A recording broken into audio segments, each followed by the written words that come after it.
conceptualize that the sun does not actually rise and set.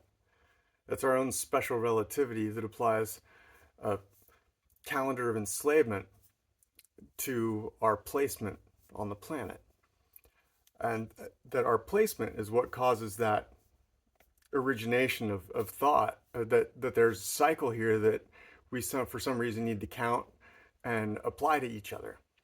And when we say that there's a 7-day cycle and it's how things work, and that this day is the first day and that's the last day and this is what you do on each one, well, that's a denial of God in this world, because God's day is existing in all time. God is all and all is God. There's no real way to separate out which days for God and which ones not. Um, so these rule sets are functions of generative violence that we apply to each other and then say other people are wrong because they're not following our rule set. And if you look back at the 7-day calendar, it was based out of Babylonian cycles of 7 planets that they were observing in the sky when the sun was down, right? When it was on the opposite side of their existence. So there's been all kinds of cycles of days, 5-day cycles in China. There's been 3, 4, 5 to 13, all kinds of cycles of days. They all function exactly the same. They put you in a calendar of thought that requires you enslave yourself to that function, or else you're not part of the cultural concept. So when we apply these rules to each other of right and wrong, and which day is what day, and here's where you go and here's where you don't belong, that's violence. That's the division of brothers. That's from the fall of Adam and Eve in the garden. And it all comes from labeling each other and labeling everything in violence so that we can control it.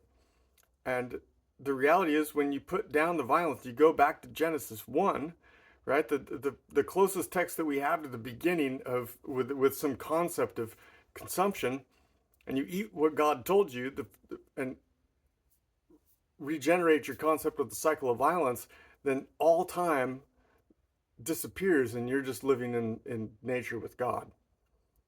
That's real. What we're doing now is broken, and it's enslavement to a cycle.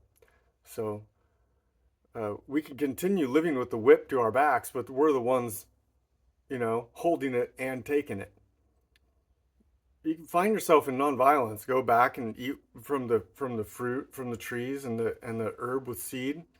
And I know that's biblical and is written down, and that's violent in its own, right? But what it does is it creates a conceptual awareness that we are not here alone, and that we're all here together.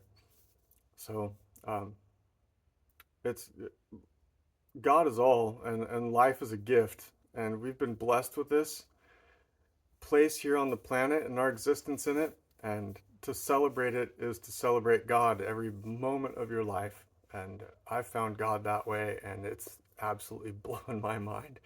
So thank you, God, for this beautiful place that you've handed us. And I'm so sorry that we're such degenerate villains that we feel the need to destroy it.